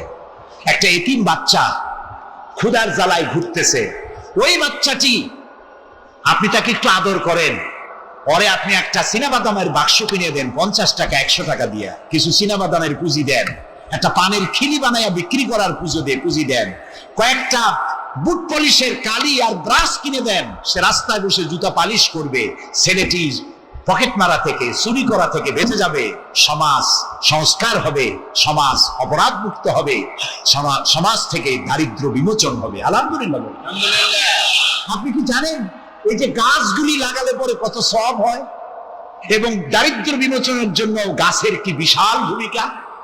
রাসূলুল্লাহ বলেছেন, হাদিস, তোমার কাছে যদি এমন খবর আসে যে কিয়ামত হচ্ছে, আর তখন যদি তোমার কাছে কোনো গাছের চারা থাকে, কিয়ামত হচ্ছে, গাছের চারাটি কিয়ামত আসার পূর্বেই গাছের চারাটি লাগিয়ে যাও, কিয়ামতের দিন সাতটায় জারিয়া সওয়াব পেয়ে যাবে। একটি গাছ যদি কেউ লাগায়, ওই গাছে যত পাখি বসবে, ফল হবে, মানুষে খাবে, আশ্রয় নেবে মানুষেরা, কিয়ামত পর্যন্ত সাদকায়ে জারিয়ার সব মানুষ কবরে বসে বসে পেতে থাকবে। সব জানে সওয়াব আর সওয়াব জানি না, খালি মনে করি ইল্লাল্লাহ ইল্লাল্লাহ বলতে পারলেই সওয়াব। আর খালি ইল্লাল্লাহ বলবেন বা কেন? যারা এই ধরনের জিকির করেন, আমার মনে দারুণ প্রশ্ন, জবাব খুঁজে পাই নাই। আল্লাহর কলেমাকে খণ্ডিত করে জিকির করার পারমিশন কোন হাদিস দিয়েছে? কে দিয়েছে এই পারমিশন?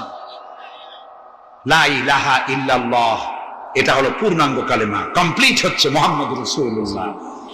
আফজালুল যিকর লা ইলাহা ইল্লাল্লাহ। কতক্ষণ লা ইলাহা ইল্লাল্লাহ, কতক্ষণ ইল্লাল্লাহ ইল্লাল্লাহ ইল্লাল্লাহ। এর অর্থ কি? আল্লাহ ছাড়া, আল্লাহ ছাড়া, আল্লাহ ছাড়া। আল্লাহ ছাড়া কি? কমন সেন্সের শুধু কমন বাদ দিয়া শুধু সেন্স যদি থাকে, কোন মুসলমানের এমন জিকির করা উচিত নয়। তবে common sense is very uncommon. দুর্ভাগ্য জাতির। প্রিয় ভাই, সব দারিদ্র বিমোচনের জন্য আল্লাহ তাআলা এসব ব্যবস্থা করে রেখেছেন। কাজ করে খাও, আয় থেকে দায় শোধ করো। আপনার পুকুর কেটে চতুর্দিকে পুকুরের কান্দায় পেঁপে গাছ লাগান, কলা গাছ লাগান। হাঁস পালেন, হাঁসগুলি পানিতে সাঁতার কাটবে, ভেতরে মাছ থাকবে, হাঁসের পায়খানা খেয়ে মাছ বড় হবে, হাঁস বড় হয়ে ডিম দেবে। এই ডিম বিক্রি করবেন, মুরগি বিক্রি করবেন, পেঁপে বিক্রি করবেন, কলা বিক্রি করবেন। মানুষের কাছে হাত পাতার চাইতে নিকৃষ্ট কাজ আর না। রাসূলুল্লাহ বলেছেন, আল্লাহর কাছে এই রকমের হাতের চাইতে এই রকমের হাতের মর্যাদা বেশি। এইটার নাম কি? সাওয়া। বলেন, এইটার নাম কি? এইটার নাম, আল্লাহর কাছে এইটার কোনো দাম নাই, কোনো দাম নাই। আল্লাহর কাছে দাম এইটা। এই জন্য যারা শ্রমিকদের সম্পর্কে আমার রাসূল বলেছেন, আল কাসিব হাবিবুল্লাহ, যারা সহজে উপার্জন করে খায় ওরা আল্লাহর বন্ধু। আপনারা শ্রমিক না, সেই জন্য সুবহানাল্লাহ কইতে পারলেন না। আলহামদুলিল্লাহ বলে রাসূলুল্লাহর হাদিস শোনাচ্ছি, আমি গাজী কালু চম্পাবতীর পুঁথি শোনাচ্ছি না। আল কাসিব হাবিবুল্লাহ, যে ব্যক্তি সহজে উপার্জন করে খায় সে আল্লাহর বন্ধু। এখন যদি কোন রিকশাওয়ালা, কুলি মজুর, ঠেলাওয়ালা যদি মনে করে আল্লাহর বন্ধু যখন হইছি নামাজ রোজা দিয়ার করব কি, এটি কিন্তু ঠিক নয়। আল্লাহর বন্ধু হওয়ার জন্য নামাজ রোজা অত্যন্ত জরুরি। আর আপনি যে কষ্ট করে খাচ্ছেন, আপনার পয়সা হালাল। যে ব্যক্তি রিকশা চালায়, 2.5 মণে বস্তা মাথায় করে স্টিমারে উঠায়, ওর চাইতে হালাল পয়সা কারো নয়। মাথার ঘাম পায়ে ফেলে উপার্জন করছে। আপনি জানেন না যে দালানে যারা আছে খুব শান্তিতে নাই। বাইরের থেকে দেখে ভেতরের অবস্থাটা বোঝা যায় না। গুলশান, বনানী, আভিজাত্যপূর্ণ এলাকার বিশাল বিশাল বাড়ি দেখে আপনার চোখ ধাঁধা লেগে যেতে পারে, খুব শান্তির নিলয়। না, শান্তি নাই। বাড়ির মালিক, বহু টাকার মালিক, রাত্রির বেলায় ঘুম হয় না। কোন ফাঁক দিয়া জানলার পাশ দিয়ে গুলি এসে বুক ঝাঁঝরা করে দেয়, ঘুম নাই। জনমের মতো অসুখ হয়েছে, প্রত্যেক দিন সোনার চাউল দিয়ে ভাত খাইতে পারে, কিন্তু ডাক্তার তার রুজি কন্ট্রোল করে দিয়েছে। পাঙ্গাসের পেটি, খাসির চর্বি খাইতে পারবেন না, ভাত কম খাবেন। সকালবেলায় ডিমের পুষ, দুপুর বেলায় 1 স্লাইস টুস, সন্ধ্যাবেলায় ফলের জুস, খাওয়া শেষ। বউ তো কথা শোনে না। হাজারো কাজ করে ঘরমুক্ত হয়ে স্বামী ফিরেছে, বিবি সাহেবা, বেগম সাহেবা এখন ধরে হাতে ভ্যানিটি ব্যাগ নিয়ে স্বামীর সামনে থেকে হন হন করে যাচ্ছে। স্বামী বেচারা কষ্ট করে এসে জিজ্ঞেস করছে, তুমি কই যাও? বলছে, আই এম ভেরি বিজি। ছেলে হয়েছে কয়টা? সব গুন্ডা মাস্তান, মাথায় এত বড় চুল, হাতে এত বড় নখ। মেয়েগুলি বয়ফ্রেন্ড নিয়ে কোথায় চলে গেছে? বেটা বাড়ির কাজের লোক, কাজের মেয়েদের হাতের দেওয়া খানা খাইলো, আদর পাইলো না, যত্ন পাইলো না, সম্মান পাইলো না, খাইয়ে টাইয়া নিজে নিজে শুয়ে আছে, এতগুলা ঘুমের ট্যাবলেট খাইছে, ঘুম আসে না।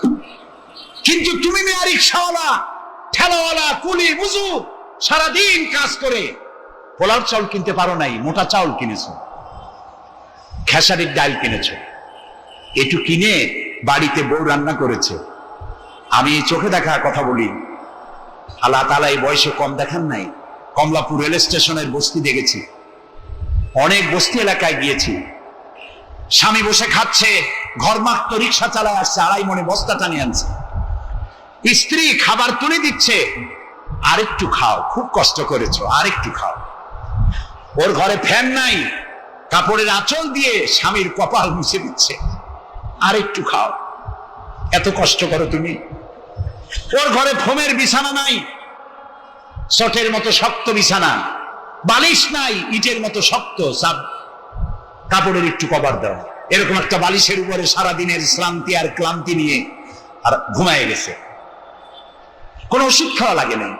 এমন ঘুম আসছে, ওর নাকের গর্জনে ট্রাকের ইঞ্জিন ফেল। শান্তি কি বড় লোক হলে হয়? শান্তি দেওয়ার মালিক আল্লাহ। শান্তি দেওয়ার মালিক কে? আল্লাহ। এই জন্যে এই শান্তি আসবে যদি সঠিকভাবে, সুষ্ঠুভাবে আল্লাহ পাকের দেওয়া এই বিধানগুলি আমরা যদি সমাজে কায়েম করতে পারি, তাহলে এটি সম্ভব। আমার দেশে এখন যদি যাকাতের টাকা কালেকশন করা হয়, তাহলে আমরা একটা হিসাব করেছি, আমি একটা ব্যাংকের সাথে জড়িত আছি, আপনারা জানেন বোধহয়, ইসলামী ব্যাংক। এর জন্ম লগ্ন থেকে আমি আছি এর সাথে। সেই হিসেবে আমরা একটা জরিপ চালাইছি, বাংলাদেশে যদি এখন যাকাত যদি গভর্নমেন্ট কালেকশন করে, তাহলে একেবারে কম করে হলেও 6,000 কোটি টাকা যাকাত কালেকশন হতে পারে। 6,000 কোটি। আর অক্ষ এস্টেট আছে বাংলাদেশে, লক্ষ লক্ষ একর জমিন, যা বিভিন্ন মোতাল্লি তারা সিন্দাবাদের দত্তের মতো অক্ষ সম্পত্তির উপরে চেপে বসে আছে। এই অক্ষ সম্পত্তি যদি উদ্ধার করা যায়, আর যাকাত আর ওসরের টাকা যদি গভর্নমেন্ট কালেকশন করতে পারে, বাংলাদেশের দারিদ্র বিমোচনের জন্য পৃথিবীর কারো কাছ থেকে একটি টাকাও নেওয়ার দরকার নাই। এই যে 6,000 কোটি টাকার শূন্যতা, ভ্যাকুয়াম সৃষ্টি হলো বাংলাদেশে, এই শূন্যতা পূরণের জন্য এগিয়ে এলো এনজিওরা, এবং তারা সুদের বাণিজ্য শুরু করলো। ব্যাংক সুদ নেয় 15 or 17%, আর এনজিওরা নেয় 35 থেকে 40%। মারাত্মক সুদখোর। সমাজে কাবলিওয়ালাদের মতো সুদ চালু করে দিয়েছে। প্রিয় ভাই সব, বাংলাদেশ এটি সম্পদশালী দেশ।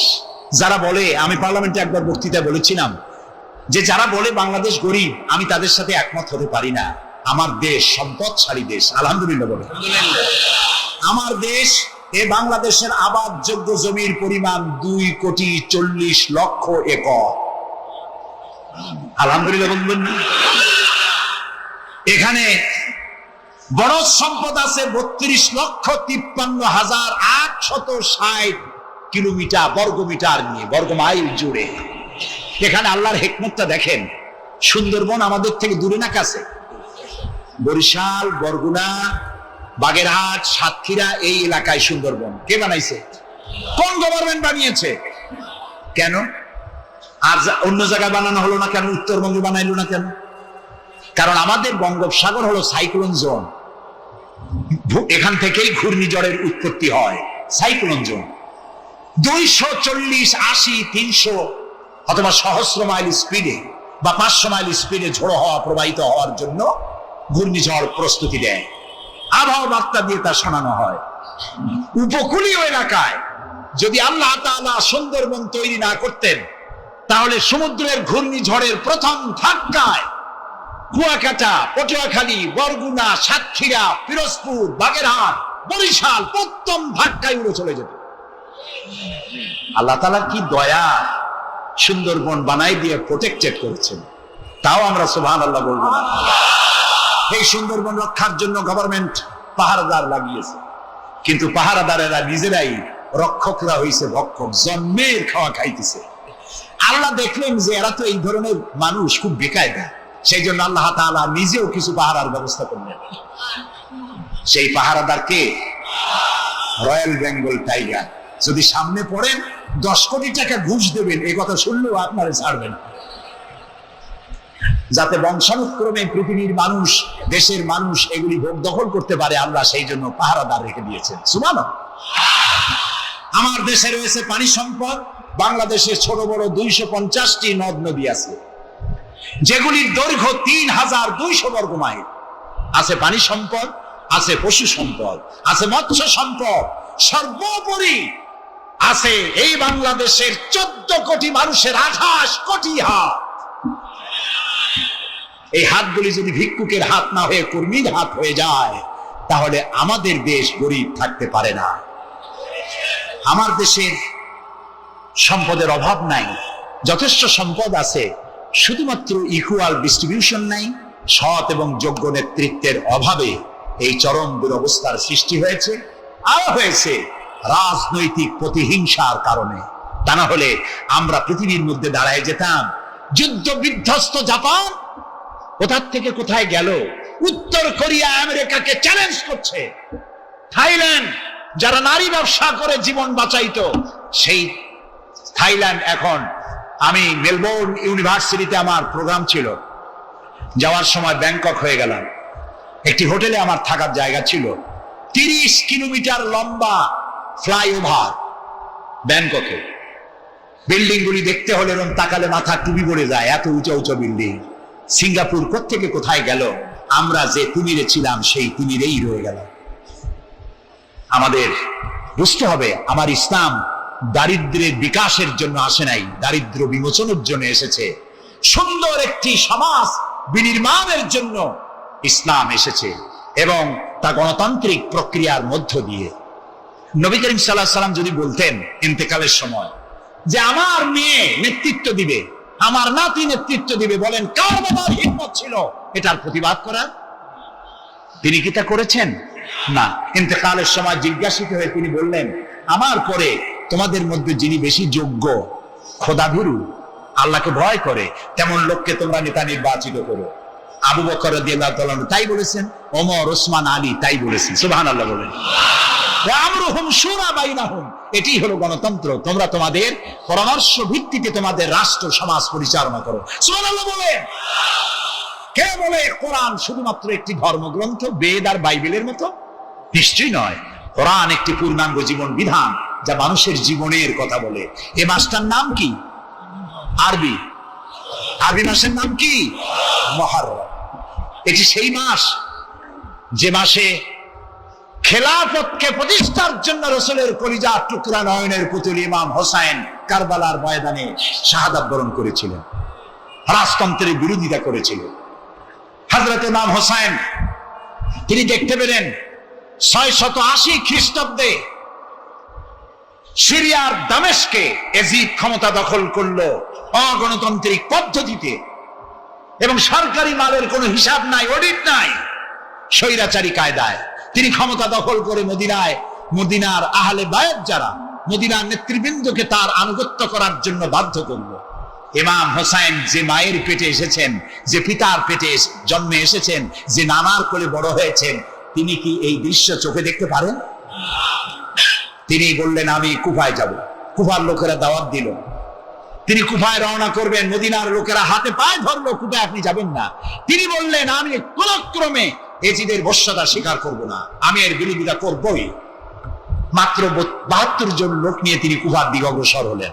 এই 72 জনের মধ্যে 40 জন পুরুষ আর 32 জন নারী আর শিশু। তিনি যখন কারবালা প্রান্তরে পৌঁছে গেছেন, ইবনে জিয়াদ কুফার গভর্নর, তিনি বাধা দিলেন, বললেন, আমার দরবারে হোসেনকে হাজির করো। ইমাম হোসেন বললেন, যে ব্যক্তি আল্লাহর আখিরাতকে অস্বীকার করেছে, রাসূলকে অস্বীকার করেছে, আমি তার সামনে জীবন থাকতে যাব না। রাতারাতি ইয়াজিদ 6000 সৈন্য পাঠিয়ে দিল। ইমাম হোসেনের সাথে লোক কত? মাত্র 72। 6000 লোক কি যুদ্ধ করা লাগে 72-এর সাথে? শুধু যদি মাস করে পায়ের তলায় পিষে 72 জন শেষ হয়ে যাবে। হযরত ইমাম হোসেন রাতের বেলায় সঙ্গীদের বললেন, ও আমার সাথীরা, ইয়াজিদ আমার শির চায়, আমাকে চায়, আমার সঙ্গে থেকে তোমরা তোমাদের জীবনকে বিপন্ন করো না, তোমরা সবাই ফিরে চলে যাও মদিনায়।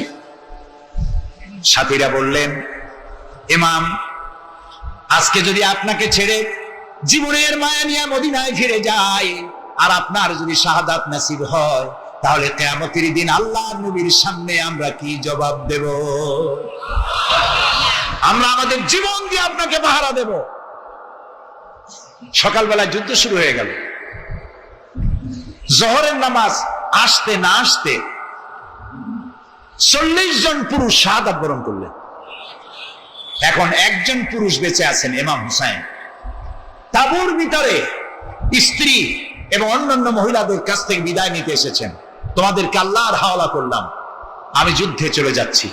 আমার চোখের সামনে আমার নানাজির দান্দান মোবারক শহীদ হওয়া ইসলাম, সাহাবীদের রক্ত দেওয়া, জীবন দেওয়া ইসলাম, খেলাফত মিটে যাবে পৃথিবী থেকে, রাজতন্ত্র প্রতিষ্ঠা হবে, আমার জীবন থাকতে আমি তা হতে দেব না। স্ত্রী এগিয়ে এলেন, বললেন, হুসাইন, জিহাদের ময়দানে থেকে আমি আপনাকে বিরত থাকতে বলবো না, তবে একটি দাবি আছে। এই যে ছোট্ট দুগ্ধপোষ্য শিশু, গত কয়েকদিন হলো ঘরে খাবার নাই, পানি নাই, আমার বুকে দুধও নাই, এই ছোট্ট বাচ্চাটিকে একটু পানির ব্যবস্থা করুন। ইমাম হোসেন কলিজার টুকরা সন্তানকে 2 হাতে উঁচু করে এজিদি সৈন্যদের সামনে এসেছেন। এজিদি সৈন্যরা, আমার হাতের দিকে তাকাও, এটি রাসূলের আওলাদ, আমার কলিজার টুকরা সন্তান। ফোরাতের অফুরন্ত পানি প্রবাহিত হচ্ছে, একটু ফোরাতের কুলটা ছেড়ে দাও, ওর একটু পানি পান করাই। আমার সাথে তোমাদের শত্রুতা থাকতে পারে, এই নিষ্পাপ বাচ্চার সাথে তো কোনো শত্রুতা থাকার কথা নয়। তার এই আবেগপূর্ণ কথা এজিদি সৈন্যদের কলিজায় স্পর্শ করলো না। তারা বিষাক্ত তীর নিক্ষেপ করলো। ইমাম হোসেনের উঁচু করে ধরা বাচ্চার বুকের ভিতর থেকে বিষাক্ত তীর প্রবেশ করে বেরিয়ে গেল অপর প্রান্ত থেকে। রক্ত ফিনকি দিয়ে বেরিয়ে এলো। ইমাম হোসেন 2 হাতে আসলা ভরে সেই রক্ত চেহারায় মাখতে লাগলেন আর বললেন, কলিজার টুকরো সন্তান, সালেহ আলাইহিস সালামের উটনির রক্তের চাইতে তোমার রক্ত পবিত্র। হযরত সালেহ আলাইহিস সালামের চাইতে রাসূলুল্লাহর মর্যাদা অনেক বেশি, তুমি তার আওলাদ। বাচ্চাকে কোলে করে নিয়ে স্ত্রীর কাছে গিয়ে বললেন, স্ত্রী, এই নাও তোমার বাচ্চা, ঠান্ডা হয়ে গেছে, এমন পানি পান করেছে কিয়ামত পর্যন্ত পানি পানি বলে তোমারে আর বিরক্ত করবে না। ইমাম হোসেন লড়াই করলেন ময়দানে। বহু সংখ্যক সৈন্য হতাহত করে ফোরাতের কুল উন্মুক্ত করে ঘোড়ার পৃষ্ঠ থেকে নেমে 1 আজলা পানি তুলেছেন, পানি পান করবেন। মুখের কাছে যখন আকণ্ঠ তৃষ্ণার্ত পিপাসার্ত হোসেন মুখের কাছে পানি নিয়েছেন, হঠাৎ ভেসে উঠল মনের পর্দায়, একটু আগে আমার কলিজার টুকরা সন্তান এই পানির মধ্যে চলে গেল। 40 জন মানুষ বিদায় হলো, এক ফোঁটা পানি দিতে পারলাম না, এই পানি আমি কেমনে খাই? হাতের থেকে পানি পড়ে গেল। অশ্বের পৃষ্ঠে আরোহণ করলেন, চতুর্দিক থেকে তীর আর তরবারি আসতে লাগলো। ইমাম হোসেন বললেন, থামো, একটু থামো, তোমরা কাকে তীর বিদ্ধ করছো? আমি কি তোমাদের রাসূল মুহাম্মদ সাল্লাল্লাহু আলাইহি সাল্লামের নাতি নই? আমি কি তোমাদের রাসূলের কলিজার টুকরা মা ফাতেমার নয়নের মণি নই? কেমন করে আমার গায়ে তোমরা তীর মারো? উম্মে সালমা, আমাদের মা উম্মে সালমা রাদিয়াল্লাহু তাআলা আনহা, সকালবেলায় 11ই মুহররম সকালবেলায় তিনি ঘরে বসে কাঁদতেছেন। কয়েকজন প্রতিবেশী মহিলা এসে বলছেন, মা আপনি কাঁদেন কেন? তিনি বলছেন, আজকে রাত্রে আমি স্বপ্ন দেখেছি রাসূলুল্লাহ আমার বাড়ি এসেছেন, আমি দেখতে পেলাম আল্লাহ রসুলের চোখ দিয়ে পানি পড়ছে, দাড়ি মোবারক ধুলা মাখা, মুখ কাটা বলি। আমি জিজ্ঞেস করলাম, ইয়া রাসূলুল্লাহ, আপনি কাঁদেন কেন? মুখখানা মলিন কেন? দাড়ি মোবারকে ধুলোবালি কেন?